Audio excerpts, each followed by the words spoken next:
अगर इतना इम्पॉर्टेंट है क्योंकि जो प्लेयर्स हैं, जो क्रिकेटर्स हैं, वो एम्बेसडर्स हैं और इतना इम्पॉर्टेंट है। सलमान अली आगा की जो प्रेस कॉन्फ्रेंस जो उन्होंने मैच के बाद की and few very important words जो उन्होंने कहे, यूसुफ ये जो जितनी बातें की हैं सलमान अली आगा ने, ये बहुत इंपॉर्टेंट हैं कि यू नीड टू रियलाइज़ कि आप किसी और की बेइज्जती नहीं कर रहे इस वक्त, आप इस खेल की बेइज्जती कर रहे हैं। वो खेल जिससे आपको पॉपुलैरिटी मिली, वो खेल जिससे आपको दुनिया जानती है, वो खेल जिसके पैशन की वजह से आपने ये खेलना शुरू किया। एक और इस प्रेस कॉन्फ्रेंस में डायलॉग था जो मैं ऐड अप कर देती हूँ कि क्या सीख रहे हैं हमारे बच्चे, अंडर 19, अंडर 16, अंडर 13 के बच्चे, ये इंडिया की तरफ से भी देख रहे हैं, पाकिस्तान की तरफ से भी देख रहे हैं, क्या सीख रहे हैं वो कि इसी तरह आगे चलेगा सिलसिला? दो तीन चीज़ें मैंने उस दिन भी बताया था कि मोदी साहब का जो ट्वीट आया था उससे सब जाहिर हो गया था। और मोदी साहब जो है ये जिस तरफ चीज़ों को लेके जा रहे हैं हमारे फ्यूचर के लिए सही नहीं। क्रिकेटर जो बच्चों ने आगे आना है उनको क्या दिखा रहे हैं हम।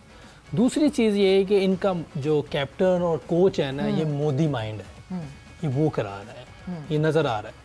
जो पांड्या को हटाया कैप्टन हो गया आई वुड से, क्योंकि जब तक कैप्टन आया था, जब प्रेस कॉन्फ्रेंसेस हुई थी, जब कैप्टन्स मीटअप हुआ था, उस वक्त तो मोहसिन नकवी साहब से भी हाथ मिलाया था, उस वक्त तो सलमान अली आगा से भी हाथ मिलाया था, उस वक्त तो साथ खड़े हो के तस्वीरें भी खींची थी, उस वक्त तो कोई प्रॉब्लम नहीं थी कैप्टन को। 2 दिन में कोई एकदम से तब्दील हुई चीज़ नहीं। देखिए प्लानिंग्स पहले नज़र नहीं आती, प्लानिंग जो थी उनकी वो यही थी जो उन्होंने किया। ये एकदम प्लानिंग नहीं हुई, ये सारी पीछे से इंस्ट्रक्शन लेके आए हैं। देखे ना, इन्होंने बातें माननी थी कि ये मोदी माइंड है, दोनों कैप्टन भी और ये इनका गौतम भी। पांड्या को क्यों हटाया? पांड्या ने इनकार किया होगा कि मैं ये नहीं कर सकता।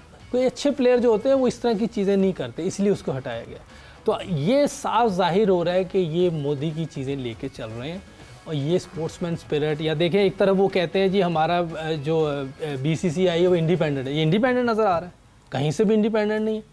ये सारी वहाँ से लाइन ले रहे हैं और बोल रहे हैं आके, सारी वो जो कैप्टन और कोच भी उनका यही कर रहा है।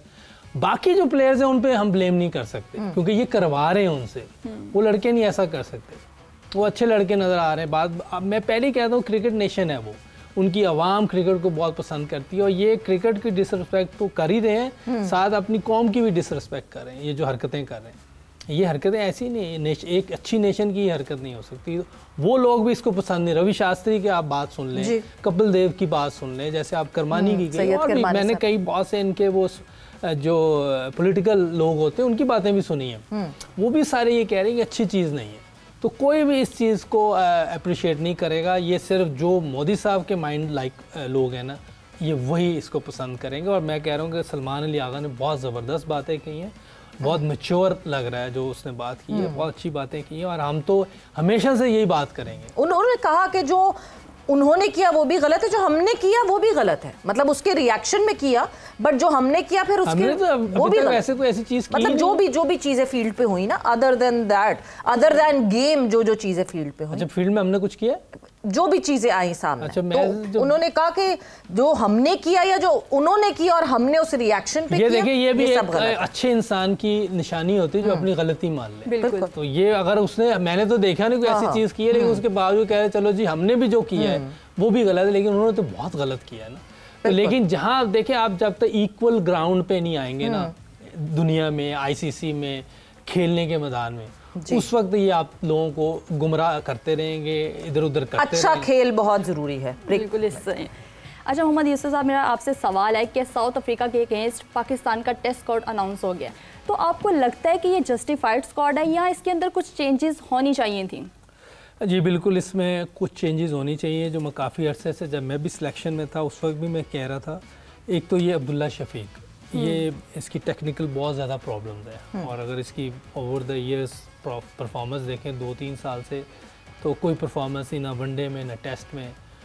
ऑड इनिंग होगी कोई आपको नज़र आएगी जिसमें बिल्कुल ही सीधा बॉल आ रहा है, कुछ भी नहीं हो रहा है, बहुत फ्लैट विकेट होगी जिस पे मैं खाली इंग्लैंड के खिलाफ जब 800 रन हमने किए या पता नहीं कितने, तो इंग्लैंड ने भी उतने ही कर दिए थे, उसमें इसका 100 था, जिसमें हाईवेज बनाए थे। हाँ बिल्कुल।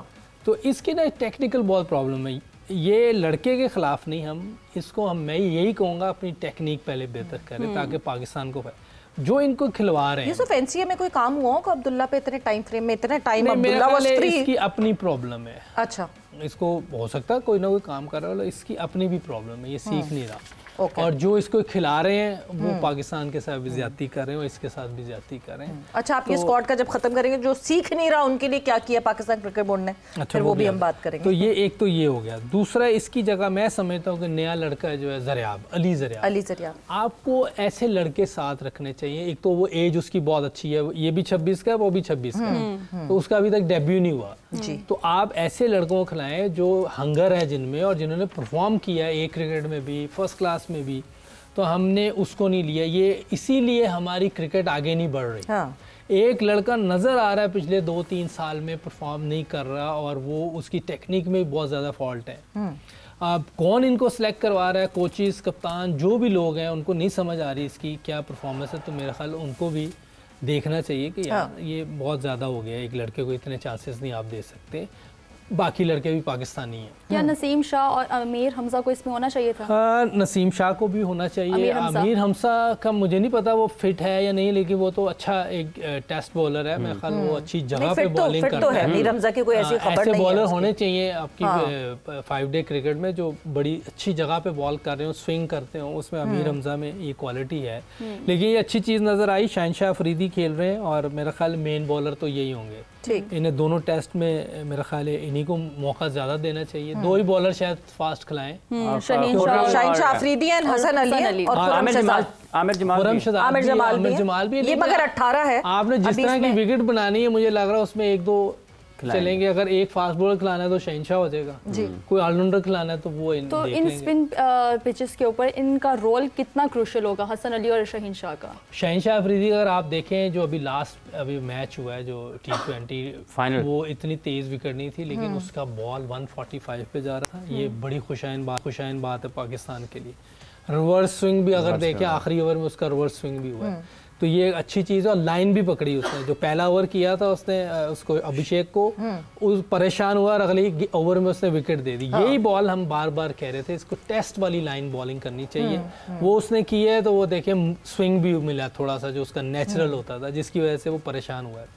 तो ये जो अभी इसने बॉलिंग की है T20 में, मेरा ख्याल है पाकिस्तान के लिए टेस्ट क्रिकेट में ये बहुत खुशाइन बात है। अच्छा, यूसुफ, हम डिवाइड कर सकते हैं, मतलब हम नसीम और शाहीन में, हम क्योंकि जब फास्ट बॉलर्स की बात करते हैं तो हम वर्कलोड मैनेज करने की बात करते हैं। Should there be a divide? क्योंकि नसीम, हमने एशिया कप में भी नहीं थे नसीम अभी भी बैठे हुए हैं। कोई फिटनेस का इशू तो नहीं है नसीम के? कोई ऐसी खबर तो नहीं है हाफिज साहब? नहीं, बिल्कुल नहीं, ऐसा तो Naseem was available for selection, पर ये कि यहाँ पे आपको नहीं दिखते।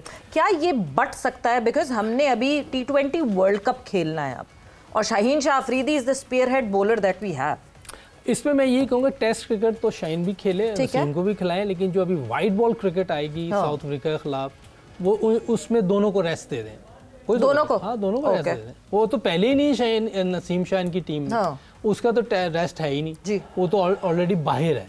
शाहीन शाह को वाइट बॉल में रेस्ट दे दें, क्योंकि हमारी जो वाइट बॉल है वो उसका सिर्फ बायलैटरल सीरीज है, वो कोई वर्ल्ड कप या एशिया कप नहीं है। ये वर्ल्ड टेस्ट चैंपियनशिप, ये वर्ल्ड टेस्ट चैंपियनशिप है। ये वाले मैच शाहीन शाह का खेलना बहुत जरूरी है। जितने भी वर्ल्ड टेस्ट चैंपियनशिप के मैच हो, अगर ना हो तो आप उसमें रेस्ट दे दें अगर देना है। लेकिन मेरा ख्याल है टेस्ट क्रिकेट किसी भी प्लेयर्स के लिए सबसे ज्यादा सूदमंद होती है कि उससे इंसान ग्रेट बनता है। लॉन्गर फॉर्मेट ऑब्वियसली, जितना आप वो तो ये अगर खेलेगा तो इसकी वाइट बॉल जो वर्ल्ड कप आएगा उसके दरमियान में कोई भी वाइट बॉल क्रिकेट आती है उसमें रेस्ट दे दें अगर वर्कलोड है, नहीं तो एक मैच खिला के फिर एक रेस्ट दे दें, ऐसे कर ले, डिवाइड कर लें। हम अपने प्लेयर को जब वर्ल्ड कप आए ना जी, उसमें सुपर फिट देखें, तो उसकी उसी वक्त होगा जब हम उन्हें वाइट बॉल में रेस्ट देंगे। क्योंकि T20 में अगर आप देखें वो कमिंस नहीं खेल रहा होगा, स्मिथ नहीं खेल रहा होगा, जितने भी उनके ये वाइट बॉल मेन प्लेयर उनके टेस्ट क्रिकेट खेलते हैं, चाहे आप बांग्लादेश से करवा दें चाहे वहाँ, लेकिन वाइट बॉल वो छोड़ देते हैं, चाहे आप south Africa, England. So, workload ऐसे मैनेज किया जाए कि आप टेस्ट खिलाएं, मगर खैर टेस्ट तो हम गिने चुने ही खेलते हैं, हम टेस्ट ही नहीं खेलते। इरम, मैं आपकी तरफ आऊंगी।